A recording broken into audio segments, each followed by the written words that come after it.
جناب اسپیکر، ایوان کا مشکل مرحلہ آپ کے حوالے کر دیا جاتا ہے۔ اس لحاظ سے آپ تھوڑا بڑا قابل رحم ضرور ہیں، لیکن بہرحال جو ہمارے پارلیمانی روایات ہیں یا ہمارا پروسیجر ہے، جب کوئی بھی ممبرشپ پوائنٹ آف آرڈر پہ کھڑا ہوتا ہے تو فوری طور پر مزید کارروائی جو ہے وہ روک دی جاتی ہے اور پوائنٹ آف آرڈر پر اس کو جو بھی بات کہنی ہوتی ہے اس کے اجازت دی جاتی ہے۔ لیکن تعجب کی بات ہے کہ یہاں بات پروسیجر کی جا رہی ہے، قانون کے پاس ہو رہا ہے تو یہ ہو رہا ہے۔ ہم نے تو اس ایوان میں وہ قانون سازی بھی دیکھی ہے کہ آن فان میں قانون آیا اور پاس ہو گیا، نہ اس پر ڈیبیٹ ہوئی، نہ اس کا کوئی پروسیجر ہے۔ یہ کبھی کبھی آپ کو کس طریقے سے پروسیجر سامنے آ جاتا ہے جب صرف آپ کے مفاد میں ہو، اور اگر اپوزیشن اس پر بات کرتی ہے تو پھر آپ اس میں جھجک محسوس کرتے ہیں۔ کھلے دل کے ساتھ آپ اپوزیشن کو سنیں، اور 1 سال سے زیادہ عرصہ ہو گیا ہے کہ ابھی تک آپ اس ایوان میں اضطراب، اس ایوان کی ہنگامہ آرائی کو ختم نہیں کر سکے ہیں، اور اس وقت تک اپوزیشن اور حکومت کے بیچ میں اس حد تک بھی کوئی رواداری کے لیے تیار نہیں ہے کہ آپ ہماری بات سن سکیں، ہم اپنی گفتگو پوری کر سکیں اور ہمارا نقطہ نظر آپ سن سکیں۔ میرے خیال میں اس صورتحال میں پھر یہی ہوگا کہ ہر بات ہنگامہ آرائی کے نظر ہو جائے گی، ہر سیشن آپ کا ہنگامہ آرائی کے نظر ہوگا، اور میرے خیال میں یہ حکومت چاہے نہ چاہے لیکن اسپیکر کی ذمہ داری ہوتی ہے کہ وہ ایوان کو مطمئن رکھے اور اس کو اس قابل رکھے کہ وہ کسی اہم مسئلے پر ڈیبیٹ کر سکے اور ایک نقطہ نظر تک پہنچ سکے۔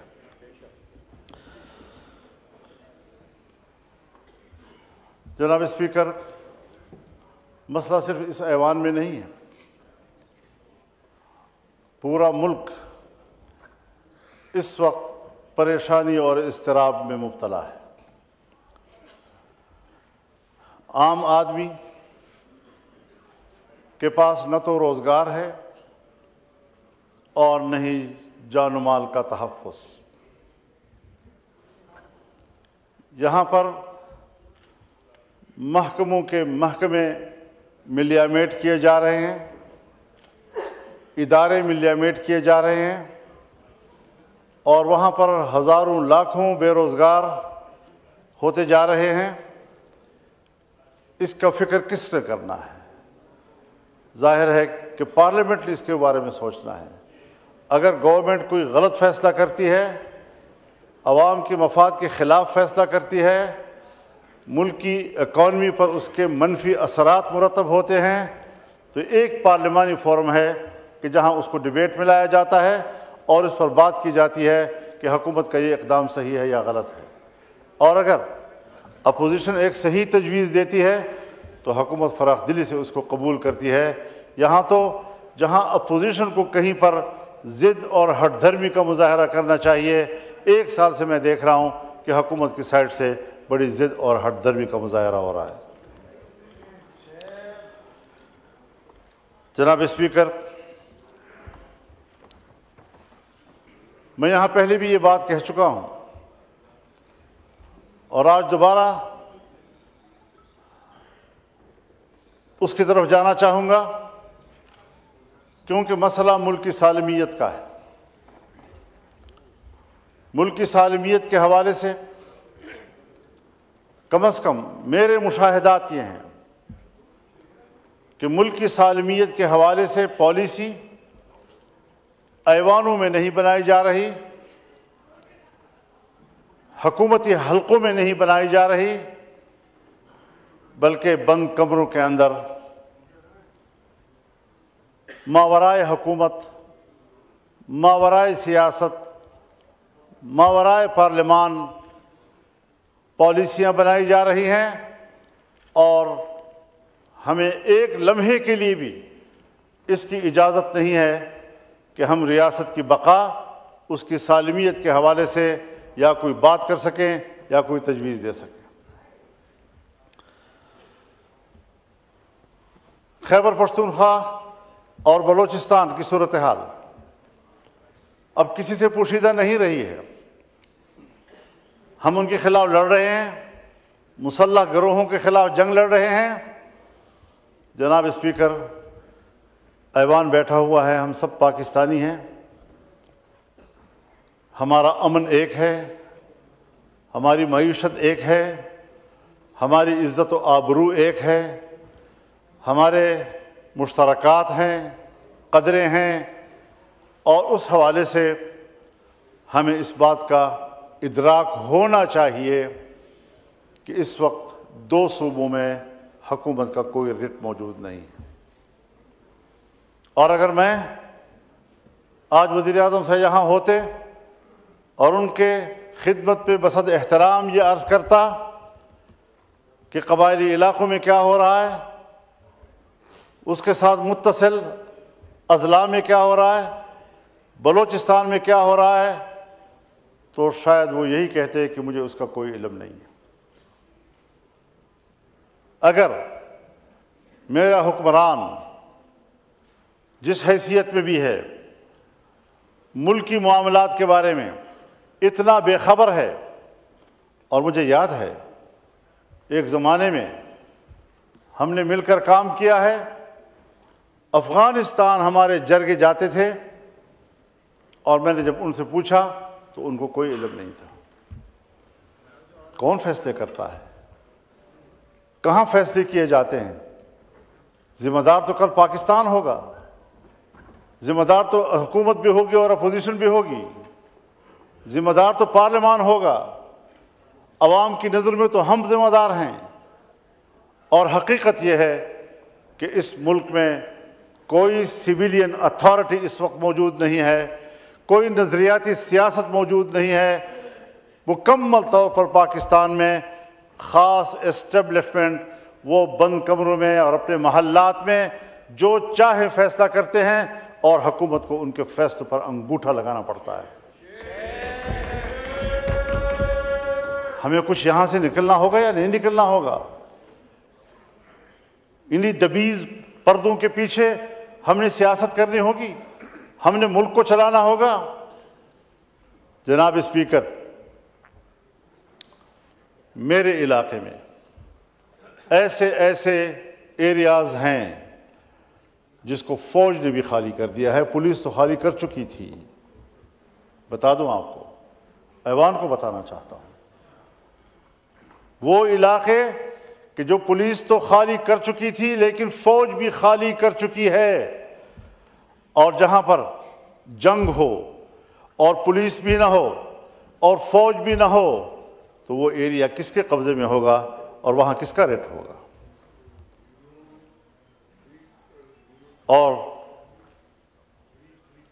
دل پہ ہاتھ رکھ کر مجھے کہنا پڑتا ہے، انتہائی درد دل کے ساتھ کہنا پڑتا ہے کہ اس وقت بلوچستان کے 5 سے 7 اضلاع اس پوزیشن میں ہیں کہ اگر وہ آزادی کا اعلان کر دیں تو اگلے دن اقوام متحدہ میں ان کی درخواست کو قبول کر لیا جائے گا اور پاکستان کو تقسیم تصور کیا جائے گا۔ کہاں کھڑے ہیں ہم لوگ؟ میری گفتگو کو جذباتی گفتگو نہ سمجھا جائے، میں جذباتی باتیں نہیں کیا کرتا، لیکن حقائق تک پہنچنے کے لیے پارلیمنٹ کو بھی پہنچنا ہوگا اور حکومت کو بھی پہنچنا ہوگا۔ اس وقت جب ہمارا ایوان یہاں بیٹھا ہے، صوبہ خیبر پختونخوا کے جنوبی اضلاع، اس وقت وہاں کوئی حکومت نہیں ہے، وہاں کوئی پولیس نہیں ہے، پولیس چوکیاں اندر سے کنڈے لگا کر بند کر دی گئی ہیں، اور پولیس عملہ اس میں محصور ہے، اور سڑکیں اور علاقے اور گلیاں یہ مسلح قوتوں کے ہاتھ میں ہیں۔ کب سوچیں گے ہم ملک کے لیے؟ کب سوچیں گے ہم اس بات کے لیے کہ اس ملک کی بقا کا بھی کوئی سوال ہے؟ آج اگر کوئی بقا کا سوال پیدا کرتا ہے، اس پر چیخ و پکار کرتا ہے، برا منایا جاتا ہے۔ اللہ رب العزت بھی چیخ چیخ کر بولنے کو پسند نہیں کرتا، لیکن مظلوم کی چیخ و پکار کو اللہ بھی سننے کے لیے تیار ہے۔ لا يحب اللہ الجہر بالسوء من القول الا من ظلم۔ کوئی شخص بھی اونچی آواز اور چیختے آواز کے ساتھ بات کرے اللہ کو پسند نہیں ہے، سوائے اس آدمی کے جس پر ظلم ہو رہا ہے، جس کے ساتھ زیادتی ہو رہی ہے، جو مضطرب ہے، جو پریشان ہے۔ اور یہاں قانون سازیاں کی جا رہی ہیں۔ پہلے ریاست کو تو مضبوط کرو، پہلے اپنے رٹ کو تو مضبوط کرو۔ قانون آتا ہے، پاس ہوتی ہی پورے ملک میں نافذ العمل ہوگا، پورا ملک آپ کے ہاتھ میں ہوگا تو نافذ العمل ہوگا۔ آپ قانون بنا رہے ہیں، کس کے لیے بنا رہے ہیں؟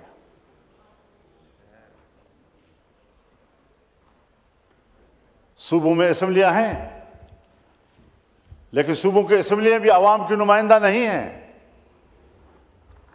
اور جب بغاوتیں پیدا ہوتی ہیں، جب عوام باہر نکلتے ہیں، تو کوئی منتخب نمائندہ جو آج منتخب کہلاتا ہے وہ پبلک کا سامنا کرنے کی پوزیشن میں نہیں ہے، خواہ چیف پوزیشن کیوں نہ ہو، وہ عوام کا سامنا کرنے کی پوزیشن میں نہیں ہے۔ آپ کا ممبر پارلیمنٹ عوام کا سامنا کرنے کی پوزیشن میں نہیں ہے، آپ کا منسٹر عوام کا سامنا کرنے کی پوزیشن میں نہیں ہے، کیونکہ عوام اس کو اپنا نمائندہ نہیں سمجھ رہا۔ جنگ ہے نظریات کی اور اتھارٹی کی۔ سیاست میں جنگ نظریات کی نظریات کے ساتھ ہوتی ہے، تھیوریز کی تھیوریز کے ساتھ ہوتی ہے۔ لیکن ایک طرف ہم ہیں جو بات کرتے ہیں نظریات کی، سوچ اور فکر کی، لیکن دوسری طرف صرف اتھارٹی کو اپنے ہاتھ میں لینے کی سیاست ہو رہی ہے، اس کے علاوہ کوئی نظریہ موجود نہیں ہے۔ جھوٹی موٹی جیسے کیسے اتھارٹی ہو، یہ اتھارٹیاں تسلیم نہیں کی جاتی۔ اگر میں نے 2018 کے الیکشن کے نتیجے میں پارلیمان کو تسلیم نہیں کیا تھا تو میں 2024 کے الیکشن کے نتیجے میں بھی پارلیمان کو عوام کا نمائندہ تسلیم نہیں کر رہا ہوں۔ اور آپ ہیں کہ ہماری اس چیخ و پکار کو غیر سنجیدہ لے رہے ہیں۔ یہ غیر سنجیدہ گفتگو نہیں ہے، یہ بہت بڑی بات ہے جو ہم کر رہے ہیں۔ کسی سطح پر اس کا نوٹس نہیں لیا جا رہا، اور نتیجہ کیا نکلے گا کہ جس طرح بنگال نہیں رہا، آج کوئی ایک اور پر ہم سے ٹوٹ جائے گا، کہیں کہ اور بازو ہم سے ٹوٹ جائے گا۔ کیا کسی وقت ہم نے اس بات کی فکر کی ہے؟ جناب اسپیکر، ہم نے 40 سال سے پراکسی جنگ لڑی ہے۔ ہم نے اپنی فوج، اپنی ریاست کو جنگوں میں دھکیلا ہے۔ دنیا کا کوئی مسلح جوان، لڑاکا، اس کے پاؤں کے نشان پاکستان سے ہو کر گزرتے تھے، جاتے ہوئے افغانستان کی طرف یا آتے ہوئے افغانستان سے پاکستان سے ہو کر گزرتے تھے، اور دنیا کہتی تھی کہ پاکستان دہشت گردی کا مرکز ہے۔ کیا ہم اس محاذ سے نکل چکے ہیں؟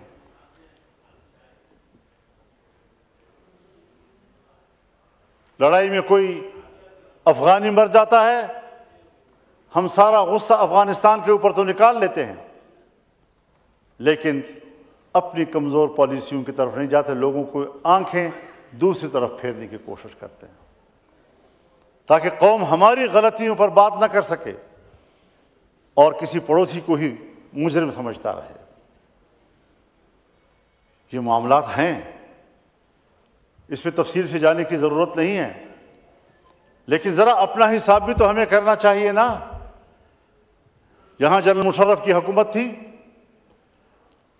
امریکہ میں ڈیموکریٹس کی حکومت تھی، ڈیموکریٹس نے کہا پاکستان کے اندر ایک ڈکٹیٹر کی حکومت ہے، کلنٹن انڈیا آ رہا تھا اور پاکستان کی زمین پر قدم رکھنے کے لیے تیار نہیں تھا۔ ہم نے ترلے کیے، 1 گھنٹے کے لیے یا 2 گھنٹے کے لیے پاکستان میں اترا، اور پھر یہ بھی کہا کہ میں پاکستان کے ڈکٹیٹر کے ساتھ تصویر نہیں کھنچواؤں گا۔ یا وہ زمانہ تھا آپ کا؟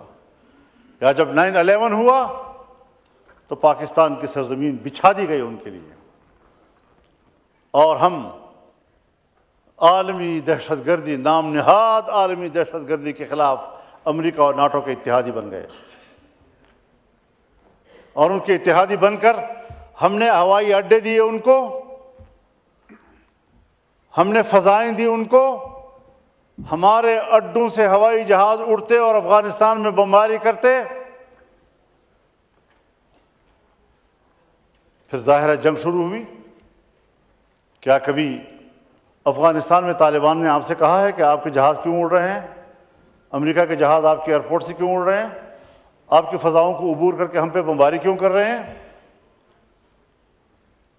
کیا کچھ مظالم نہیں دیکھے انہوں نے؟ ہم نے انہی کو پاکستان پرو سمجھا۔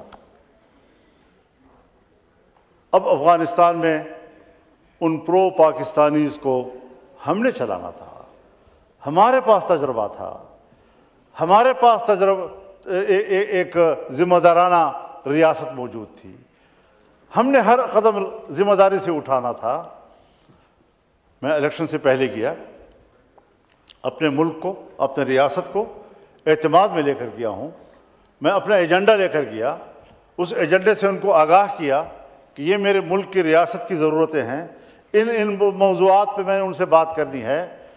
فارن منسٹری میں ہمیں باقاعدہ بریفنگ دی گئی، ہمیں صورتحال سے آگاہ کیا گیا، مشاورت کے ساتھ ایک ایجنڈا طے ہوا، اور اس ایجنڈے پر میں افغانستان گیا اپنا وفد لے کر، ہر چند کہ ان کی دعوت پر گیا، لیکن 1 ہفتہ میں نے وہاں گزارا، اور جو ایجنڈا میں لے کر گیا تھا ایک ایک نکتے پر میں نے ان سے بات کی، ان کو قائل کیا، اور انہوں نے کہا کہ ہم ان خطوط پر پاکستان کے ساتھ چلنے کے لیے تیار ہیں۔ کس نے اس کے اوپر پانی پھیر دیا؟ کس نے وہ پروسیس روک دی؟ میں تو اکیلا آدمی تھا، اپنی انڈیویجول حیثیت میں گیا تھا، اس کے بعد تو اسٹیٹ ٹو اسٹیٹ معاملات ہونے تھے، اداروں نے معاملات کو آگے چلانا تھا۔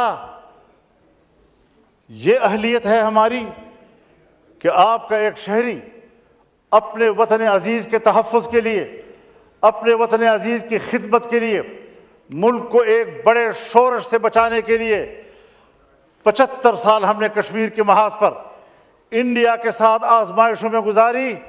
اب ایک نئی آزمائش کے لیے ایک نئی سرحد ہم کھول رہے ہیں۔ ہم نے اس تصور میں وطن عزیز کی مٹی کے ساتھ وفاداری نبھاتے ہوئے اس کے لیے سہولت پیدا کرنے کی کوشش کی، لیکن میری ریاست کے کرتا دھرتا اتنے نااہل ثابت ہوئے کہ وہ کیے کرائے کام کو بھی نبھا نہ سکے اور اس کو آگے بڑھا سکے۔ اللہ اکبر،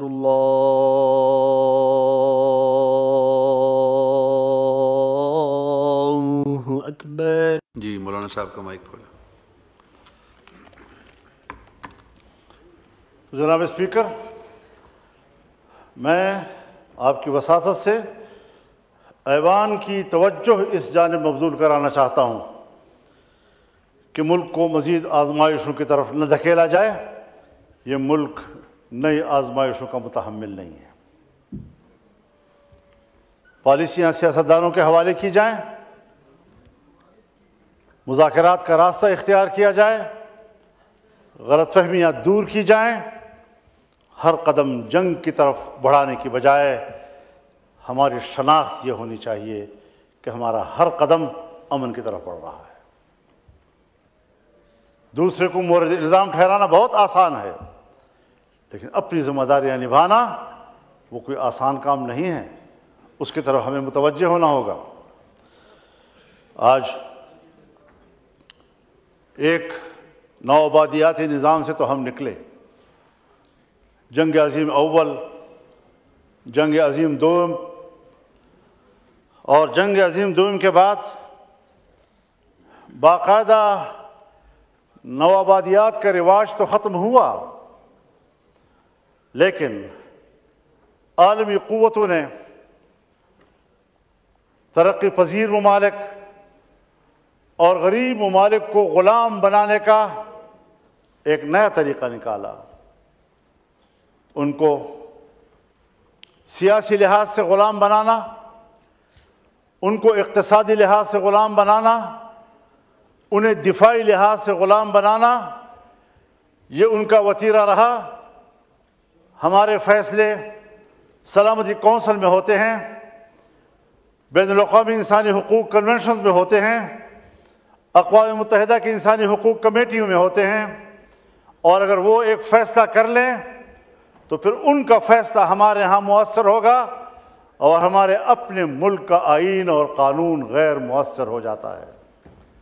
کیا یہ حقائق نہیں ہے؟ ہماری معیشت بین الاقوامی اداروں کے حوالے کر دی گئی ہے.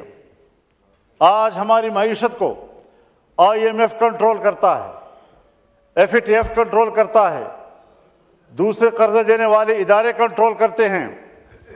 ہمیں ایک طرف قرضوں میں جکڑا جا رہا ہے اور دوسری طرف ہم پر پریشر ڈالے جا رہے ہیں.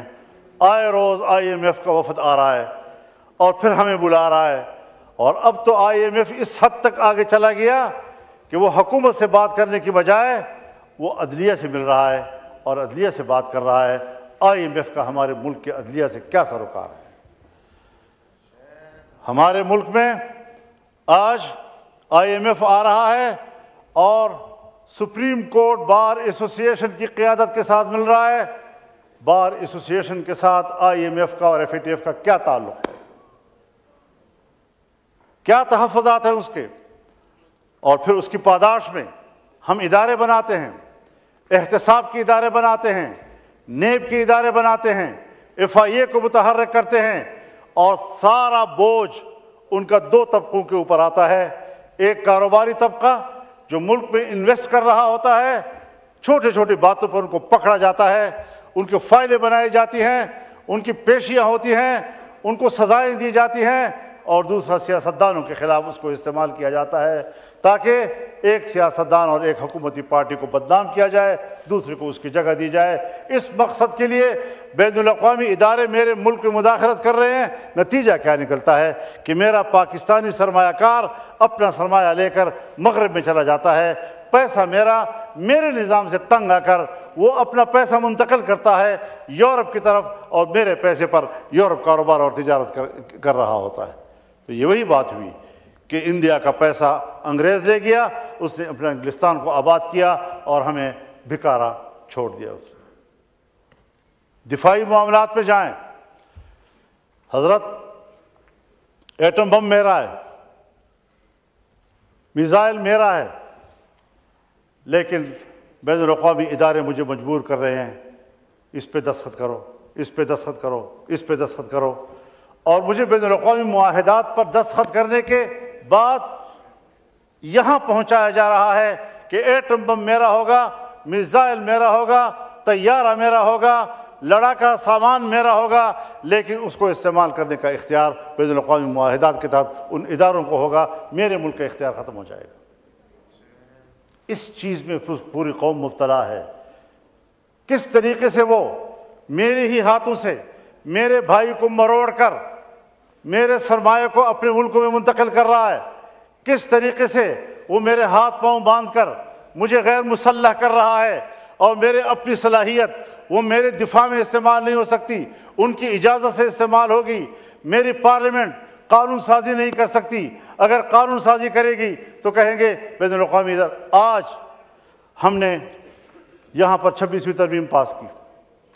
26ویں ترمیم کے ساتھ ایک قانون دینی مدارس کے حوالے سے پاس کیا. یہاں سے جناب صدر مملکت نے خط بھیجا ہے پارلیمنٹ کی طرف، اسپیکر صاحب کی طرف. اس نے واضح طور پر کہا ہے کہ دینی مدارس کی رجسٹریشن یا دینی مدارس کے بینک اکاؤنٹس کا یہ قانون یہ بین الاقوامی اداروں کے لیے تحفظ کا باعث بن سکتا ہے، ان کی پریشانی کا باعث بن سکتا ہے. ہمیں بین الاقوامی اداروں کی رعایت قبول، لیکن اپنے ملک کے اندر ایک طبقے کو ہمیشہ اپنے مقابلے میں متصادم رکھنا ہے. اپنے ملک کے شہری کو میں نے پریشان رکھنا ہے. آج قانون پاس ہو چکا ہے ایکٹ بن چکا ہے، گزٹ ہو چکا ہے اس کا، پارلیمنٹ سے ایک قانون پاس ہو جائے تو پھر صوبائی اسمبلی میں قانون سازی ہوتی ہے۔ ابھی تک کوئی صوبائی اسمبلی میں قانون سازی نہیں ہو رہی۔ فیڈرل گورنمنٹ نے اپروچ ہی نہیں کیا آج تک کسی ایک صوبائی اسمبلی کو، میری پارلیمنٹ نے اپروچ ہی نہیں کیا کسی صوبائی اسمبلی کو کہ یہ قانون یہاں سے پاس ہو گیا ہے، مزید قانون سازی جو ہے صوبائی سطح پر وہ آپ کی ذمہ داری بنتی ہے۔ تو کیا کریں؟ ہر بات کے لیے سڑکوں پہ آئیں، ہر بات کے لیے گھیراؤ جلاؤ کی سیاست کریں، ہر بات کے لیے ہم وزیر اعلیٰ ہاؤس کا گھیراؤ کریں، پارلیمنٹ کا گھیراؤ کریں، اسمبلیوں کا گھیراؤ کریں۔ اسی لیے آپ نے قوم کو چھوڑ دیا اور اپنے ملک کو چھوڑ دیا ہے۔ اور آج ٹرمپ صاحب آئے ہیں، آتے ہی غزہ ہمارا ہے، غزے پہ ہم تعمیر کریں گے، غزے کے رہنے والوں کو اردن بھیج دو، مصر بھیج دو، وہاں آباد کر دو۔ ٹرمپ صاحب آپ ہوتے کون ہیں؟ کسی آزاد قوم کے بارے میں، اس کی سرزمین پر قبضہ کرنے اور ایک آزاد قوم کو دوسرے ملکوں میں مہاجر بنانے کا آپ ہوتے کون ہیں مداخلت کرنے والے؟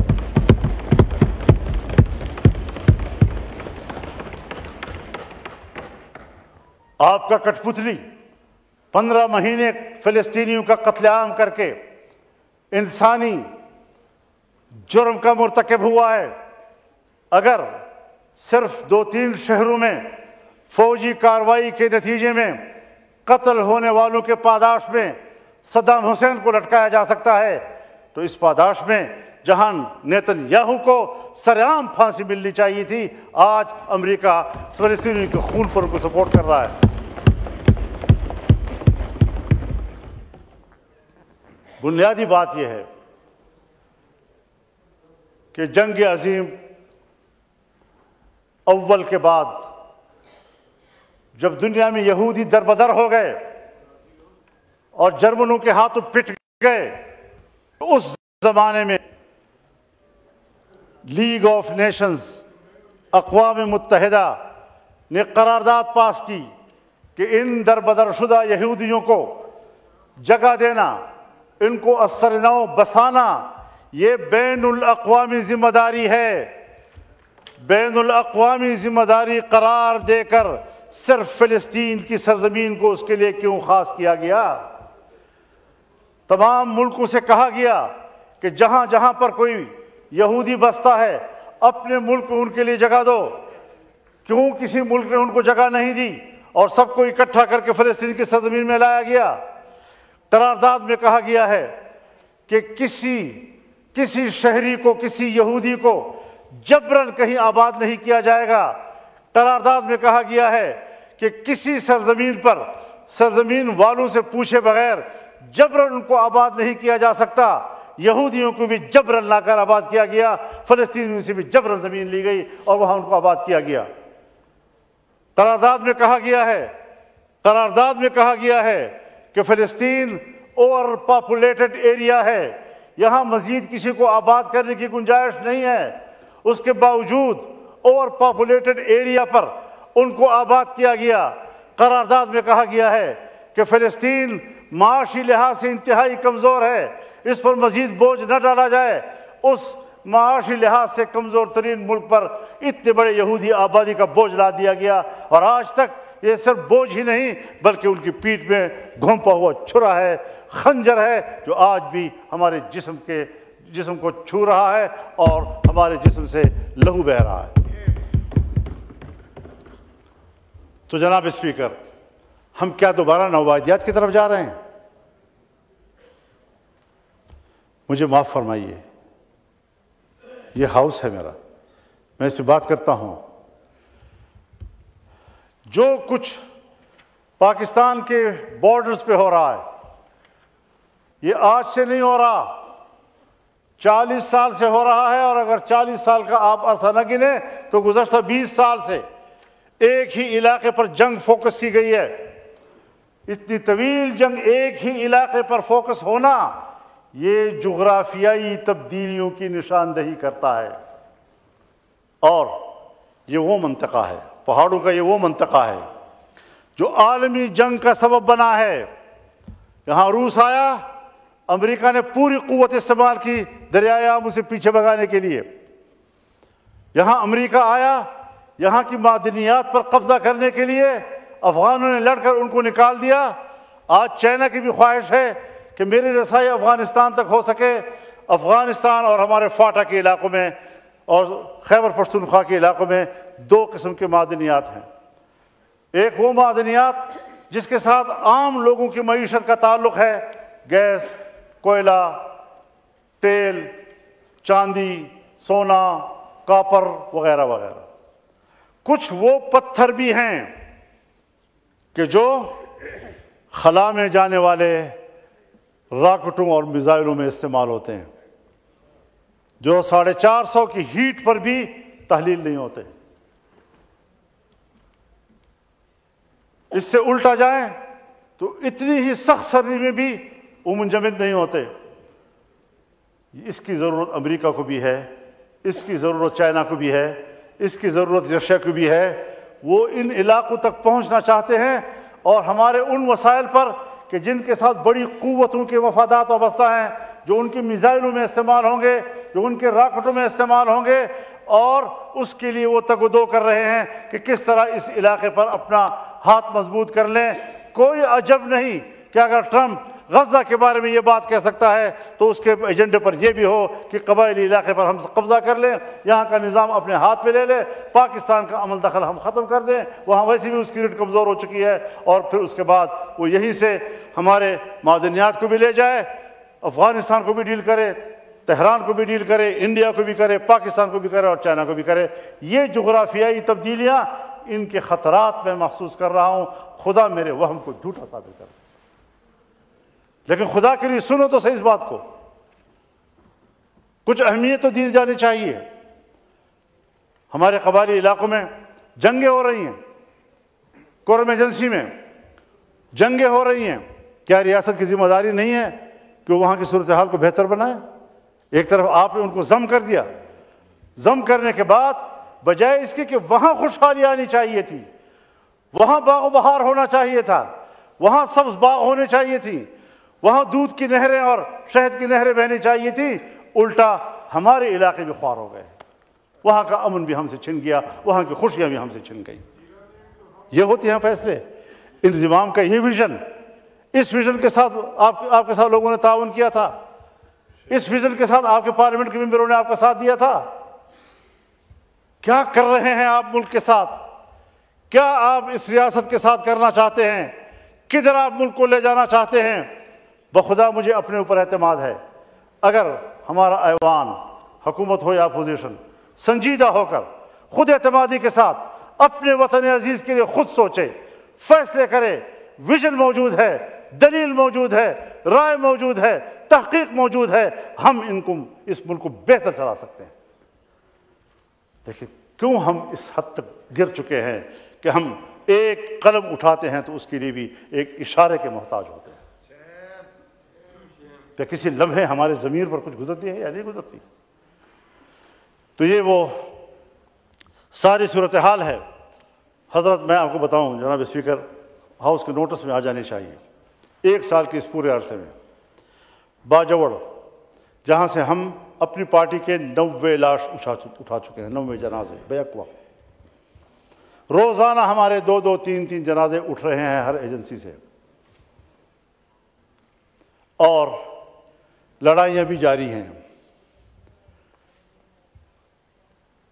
ہر جرگہ میرے پاس آیا ہے، باجوڑ کا جرگہ میرے پاس آیا ہے، محمد کا جرگہ میرے پاس آیا ہے، افریدیوں کا جرگہ میرے پاس آیا ہے، شنواریوں کا جرگہ میرے پاس آیا ہے، اورنگزیب کا جرگہ میرے پاس آیا ہے، کرم کا جرگہ میرے پاس آیا ہے، وزیروں کا جرگہ میرے پاس آیا ہے، داوڑ کا جرگہ میرے پاس آیا ہے، مسعودوں کا جرگہ میرے پاس آیا ہے۔ ایک ایجنسی ایسی نہیں رہی کہ جن کے لوگ جرگہ لے کر میرے گھر نہ آئے ہوں، ایک ہی بھیک مانگ رہے ہیں کہ ہمیں امن دو۔ آپ بتائیں میں کہاں سے امن دوں؟ پارلیمنٹ کی نہیں سن رہا کوئی، تو میرے ایک آدمی کی کیا سنے گا؟ فضل الرحمان کی کون سنے گا؟ ابھی پشاور میں تمام قبائل کا جرگہ ہوا، ایک ہی بات کر رہے ہیں کہ خدا کے لیے ہمیں امن دو۔ ہم دربدر ہو چکے ہیں، 2010 سے وہ لوگ مہاجر ہیں، اپنے ملک کے اندر مہاجر ہیں، بھیک مانگ رہے ہیں۔ وہ قبائل جو اپنی روایات رکھتے ہیں، جن کی خواتین گھروں سے باہر نہیں نکلتی، آج وہ گلی کوچوں میں بھیک مانگنے پر مجبور ہو گئی ہیں۔ تمہیں اپنے پشتونوں کے اور ان کی روایات کے اور ان کی عزت کا کوئی لحاظ نہیں ہے؟ تمہیں اپنے بلوچوں کی عزت کا کوئی لحاظ نہیں ہے؟ حوالے کرو صحیح لوگوں کے، تاکہ معاملات بہتری کی طرف جانا شروع ہو جائیں۔ ہم ملک کے لیے سب کچھ قربان کرنے کو تیار ہیں، ہم پوری طرح تعاون کرنے کے لیے تیار ہیں، لیکن معاملہ پارلیمنٹ طے کرے گی، یہ سیاستدان طے کریں گے، یہ فیصلہ کریں گے کیا کرنا ہے، کدھر جانا ہے۔ اعتماد کرو اپنے ملک کے لوگوں پر، سویلینز پر، سویلین قیادت کے اوپر ہمیں اعتماد کرنا چاہیے۔ ملک کے ماحول کو ہمیں تبدیل کرنا چاہیے، ورنہ پھر یہی ہوگا کہ آئے روز پارلیمان میں بھی ہنگامہ آرائی، نہ کوئی مشترکہ سوچ، نہ کسی مسئلے پر سنجیدہ ڈیبیٹ، نہ کوئی معاملہ فہمی، نہ ہم اس کی طرف آگے بڑھ سکیں گے۔ جناب اسپیکر، عذراء کرم، میری گفتگو کو اپنے بوجھ نہ سمجھیے، بلکہ ذرا سنجیدگی سے ان سارے چیزوں کو لیجئے۔ میں درد دل سے باتیں کر رہا ہوں اور آپ کے نوٹس پہ لانا چاہتا ہوں، شاید کہ اتر جائے تیرے دل میں میری بات۔ خدا حافظ۔